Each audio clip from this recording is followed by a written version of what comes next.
Pelé, de son vrai nom Edson Arantes do Nascimento, né en 1940 dans la petite ville de Trecoraço, au Brésil. C'est un endroit où les rues sont poussiéreuses, où les familles vivent modestement, et où le football n'est pas un sport, c'est un refuge. Son père, Dondino, était un joueur talentueux, mais une blessure lui avait brisé sa carrière. Malgré ça, il parlait de football comme d'un art sacré. Pelé, petit, écoutez tout. Le ballon parle, Edson. Il faut apprendre à l'écouter. La famille vivait dans la pauvreté. Pelé aidait parfois à nettoyer des chaussures dans la rue pour gagner quelques centimes. Mais même dans ces moments difficiles, il gardait toujours un ballon. En réalité, un ballon fabriqué avec des chaussettes et du papier serré par une ficelle. À 8 ans, il créait déjà ses propres tournois dans le quartier. Ses amis racontaient. Quand Pelé jouait, même les adultes s'arrêtaient pour regarder. Vers 10 ans, son père lui raconte l'histoire qui va marquer sa vie. La défaite du Brésil en finale de la Coupe du Monde 1950 contre l'Uruguay. Son père pleurait. Pelé, choqué, pose sa main sur son épaule et dit « Papa, un jour, je gagnerai une Coupe du Monde pour toi. » C'est cette promesse, silencieuse mais profonde, qui allait changer son destin. À l'école, Pelé n'était pas le meilleur élève. Il n'était pas le plus grand, pas le plus fort. Mais sur un terrain, même improvisé, il devenait quelqu'un d'autre. Son dribble était naturel, sa vitesse surprenante, son sens du jeu presque inexplicable. Un jour, un entraîneur local remarque son talent et lui propose de rejoindre une petite équipe, les Baquino Boys. Pelé a 11 ans. Là, il découvre quelque chose d'important. Il n'est pas seulement bon. Il est différent. Sa précision, sa coordination, son contrôle. Tout semble venir d'instinct. Et alors que les autres enfants jouent pour le plaisir, lui joue comme si son avenir dépendait de chaque ballon. En 1958, Pelé n'a que 17 ans. Pourtant, il est sélectionné pour jouer la Coupe du Monde en Suède. Certains dirigeants pensent qu'il est trop jeune. Trop fragile. Pas assez expérimenté. Mais au camp d'entraînement, il domine tout. Il dribble les défenseurs, marque des buts impossibles, fait des passes que personne ne voit venir. Il devient titulaire à partir des quarts de finale. Et là, tout bascule. Contre le pays de Galles, c'est lui qui marque l'unique but du match. Contre la France, il inscrit un triplé. Dans le stade, tout le monde se lève pour applaudir ce garçon de 17 ans que personne ne connaissait un mois plus tôt. Puis arrive la finale, contre la Suède. Pelé marque 2 buts, dont un qui restera dans l'histoire. Un contrôle exceptionnel, un lob, puis une frappe imparable.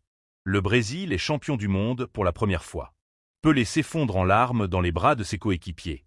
Le monde vient de découvrir un phénomène. Les journaux titrent « Un roi est né ». Les années passent, et même les légendes sentent le poids du temps. Pelé, après avoir porté Santos pendant près de 2 décennies, sentait que son corps parlait autrement. Les muscles tiraient plus vite, les récupérations duraient plus longtemps, et le monde du football changeait. Mais malgré tout ça, il restait un joueur respecté, admiré, presque sacré. En 1974, Pelé annonce ce que personne n'était prêt à entendre. Il prend sa retraite du football brésilien. Les supporters pleurent. Le Brésil entier s'arrête. Santos organise un dernier match, et quand Pelé entre sur le terrain, le stade chante son nom comme une prière. Il quitte le terrain la tête baissée, mais le cœur rempli de tout ce qu'il avait donné. 643 buts avec Santos, des titres, des records, et surtout une admiration éternelle. Mais ce n'était pas complètement la fin. Après son départ, un club américain, le New York Cosmos, vient le chercher avec une idée folle. Faire connaître le football aux États-Unis. L'Amérique ne connaissait rien à ce sport. Les stades étaient vides, les enfants rêvaient de baseball ou de basket, pas de football. Mais avec Pelé, la mission semblait possible. En 1975, le roi signe avec le Cosmos. Le jour de sa présentation, le stade est rempli de journalistes. Certains n'ont jamais vu un match de football, mais ils savent que l'homme devant eux est une légende vivante. Dès son premier match, Pelé transforme le football américain. Les stades se remplissent. Les célébrités viennent le voir jouer. Les jeunes commencent à taper dans un ballon dans les rues. Pelé marque, dribble, crée du spectacle avec la même passion qu'à 17 ans. Il devient une star internationale encore plus grande, cette fois en dehors du terrain aussi. Ambassadeur, icône, symbole de paix et d'unité. En 1977, il joue le dernier match de sa carrière, un match amical entre Santos et le Cosmos, pour saluer les 2 clubs qui ont façonné sa vie. Le stade est complet. Les caméras du monde entier sont là. Quand Pelé arrête de jouer, le football entre dans une nouvelle ère. Grâce à lui, le jeu devient global. le talent devient universel. Et les enfants du monde entier comprennent que le rêve ne dépend pas de la richesse, mais du cœur. Pelé devient un ambassadeur de l'ONU. Il combat le racisme, la pauvreté, et parle du football comme d'un outil pour unir les peuples. Il rencontre des présidents, des rois, des populations oubliées. Partout où il va, les gens le respectent non seulement pour ses buts, mais pour son humanité. Dans les stades, son nom est une chanson. Dans les écoles, c'est une légende qu'on raconte aux jeunes joueurs. Pelé jouait comme si le ballon était né avec lui. Les chiffres sont irréels. Plus de 1000 buts, 3 coupes du monde, des dizaines de records, et une aura que personne n'a réussi à égaler. Même les plus grands le reconnaissent. Pelé, c'est unique. Maradona. Avant Pelé, le football était seulement un sport. Avec lui, c'est devenu de l'art. Pelé, c'est le plus grand de tous les temps. Messi. Pelé, jusqu'à son dernier jour, resta humble. Il souriait toujours.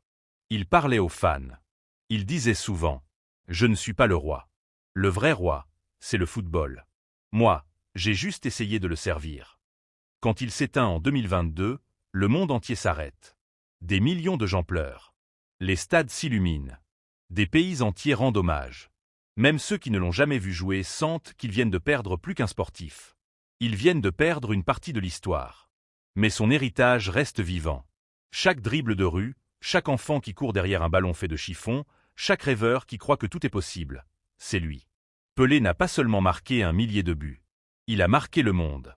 À jamais.